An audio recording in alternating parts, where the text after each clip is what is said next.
In just a moment, we will present Hollywood's top glamour event of the year, the 32nd star-studded Academy Awards presentation. Immediately following the awards, see the Jack Paar Show over most of these NBC stations. It's Oscar night in Hollywood.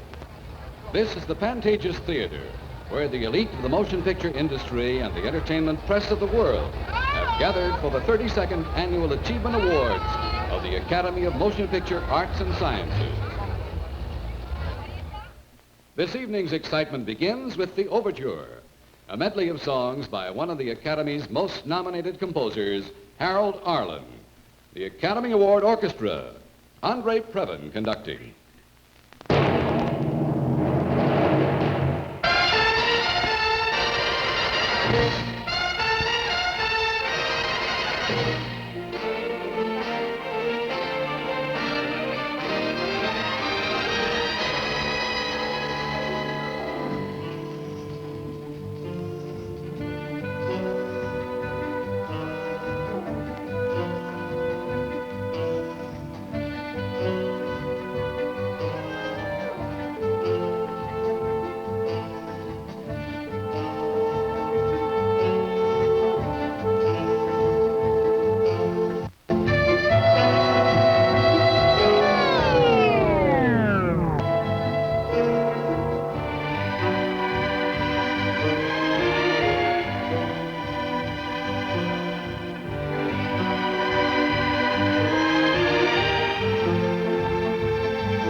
Ladies and gentlemen, the President of the Academy of Motion Picture Arts and Sciences, Mr. B.B. Kahane.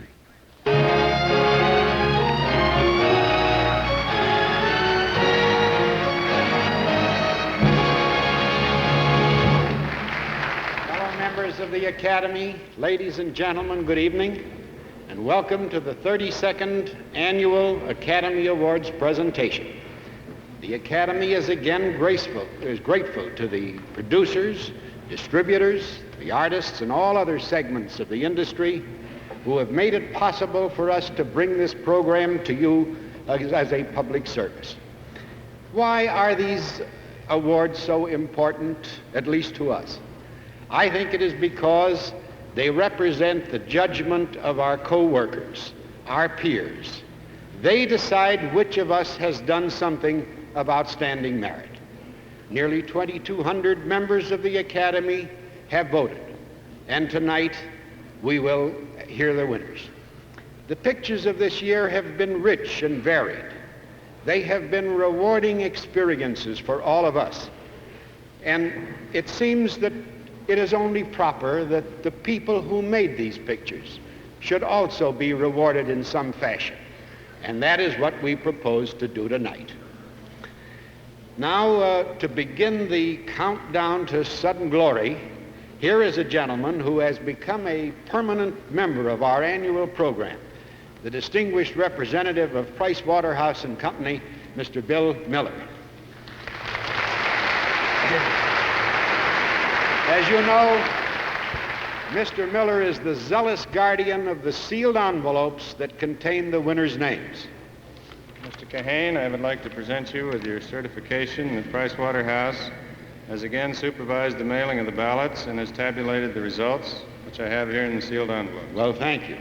Now for the first category, the selection of a master of ceremonies for the evening. This is a role that calls for charm and grace and wit. And the nominees are Bob Hope for wit, Robert Hope for grace, and Leslie Towns Hope for charm. The special envelope, Mr. Miller. The winner, Mr. Bob Hope.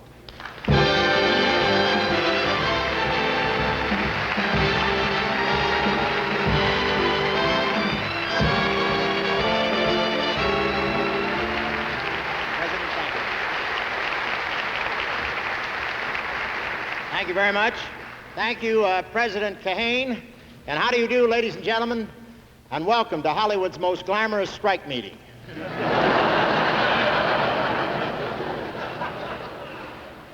Now, this is it, our annual show. Welcome to the moment of truth.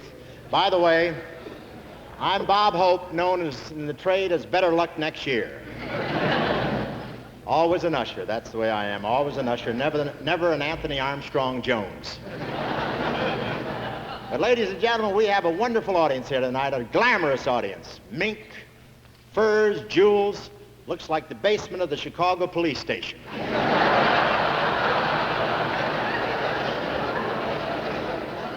And I've been asked to make an announcement before we go ahead. Mr. William Wyler, will you please see the cop out front? Your chariot is double parked.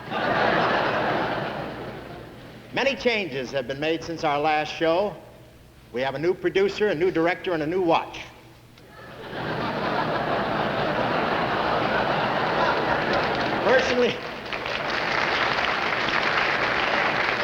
Personally tested by John Cameron Swayze. Gathered here tonight are the first mink line pickets in history. I never thought I'd live to see the day when Ronald Reagan was the only actor working.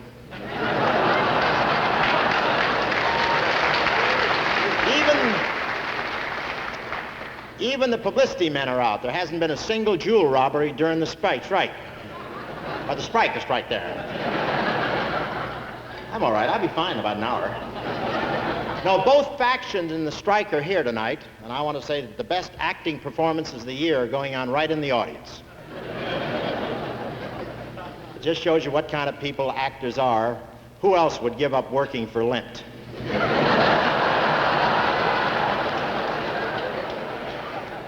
And I want to tell you, the actors are sore at anybody that's still working. One guy was carrying a sign, Mickey Mouse is a fink.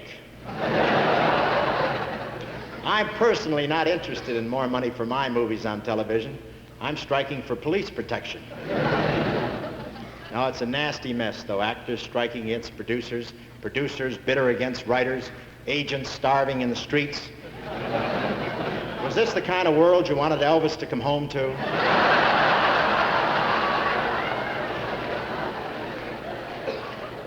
In spite of it all, it's a wonderful country, isn't it? Where else can a man walk off a job and refuse to get out of his swimming pool unless they improve working conditions? And I want to tell you, there's a lot of pictures only half shot. One Western picture's hung up, and it's quite a situation. There's 150 Indians crouched behind a boulder at Corriganville, and no one's told them John Wayne isn't coming.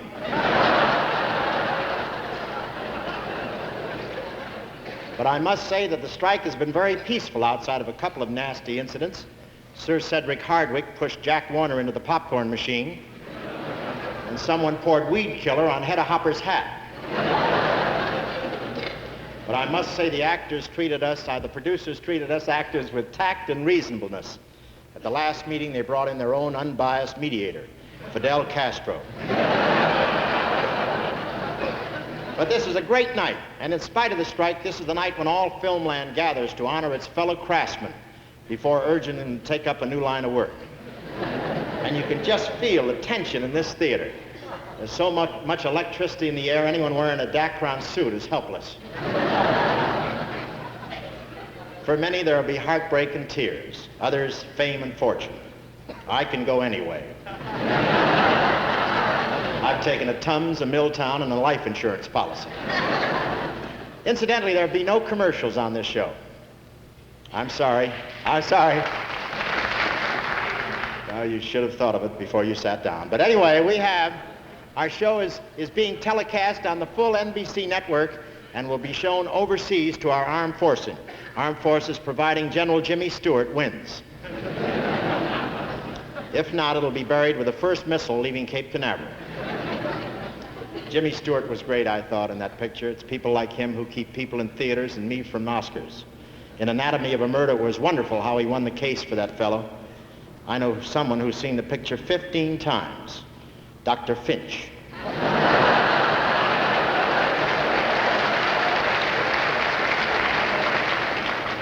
When the nominations were first announced, my wife got a big thrill, and she found out it was a different Lemmon. Now, Jack Lemmon was nominated for impersonating a girl. I remember when he used to get arrested for that.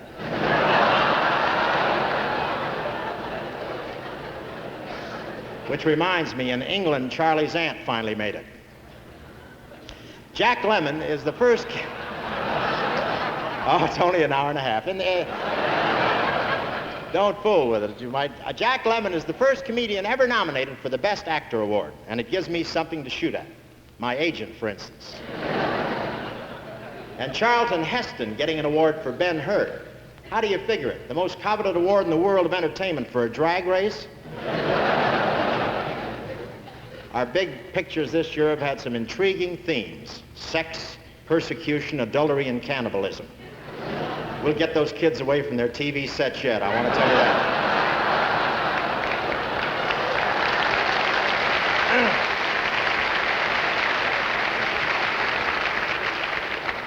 The only thing produced for this year with a seal was a Walt Disney short.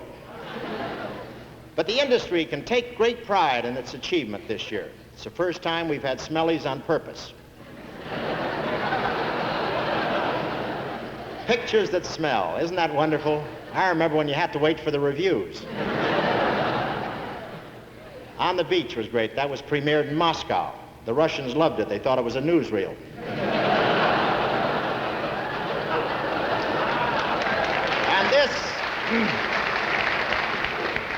This was the year Marlon Brando became the director of a Western. It's the first picture ever made with method horses. Pretty soon there'll be nothing but offbeat psychological adult Westerns. Tomorrow when a hero gets shot by the villain, he says, I wonder what he meant by that. I have my own personal selections for awards this year. The best achievement in sound, Spire Skurs having lunch with Khrushchev.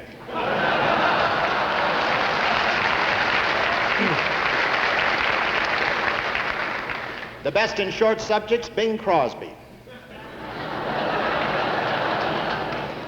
Couldn't forget Dad.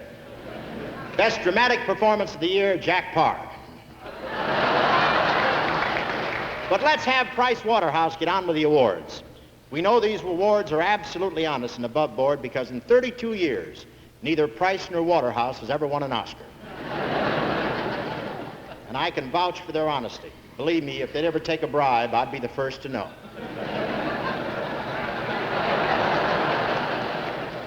But enough of bitterness. Let's get on to open hatred. To present the first Oscar for the best documentary films of 1959, a talented young lady I've known since she was a child star back in the good old days, when agents used to be barred from the studios they now own. The lovely Miss Mitzi Gaynor, right here.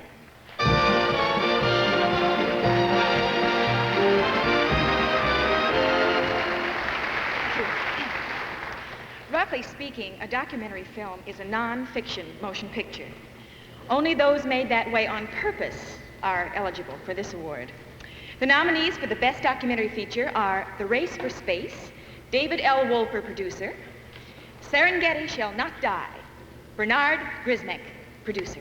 And the winner is Serengeti Shall Not Die, Bernhard, Grzimek.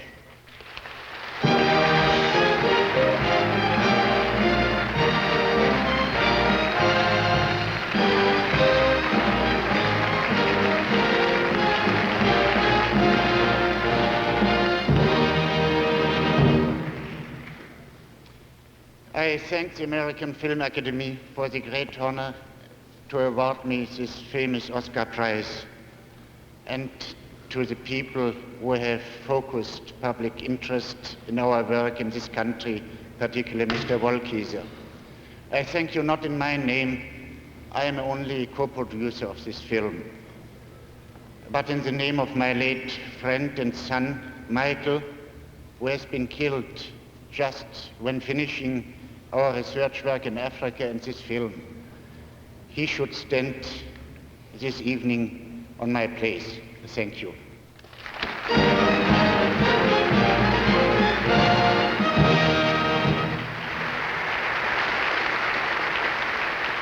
The nominees for the Best Documentary Short Subjects are Donald in Math-Magic Land, Walt Disney, producer, From Generation to Generation, Edward F. Cullen, producer, and Glass, Bert Haanstra, producer. And the winner is Glass. Bert Haanstra, producer. Miss Ann Blyth will accept the award for Miss Haanstra.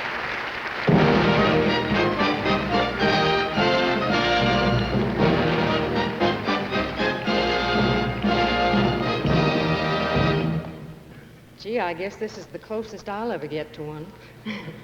I would like to say, on behalf of Mr. Haanstra, how happy I'm sure he is, and thank you all. Good night.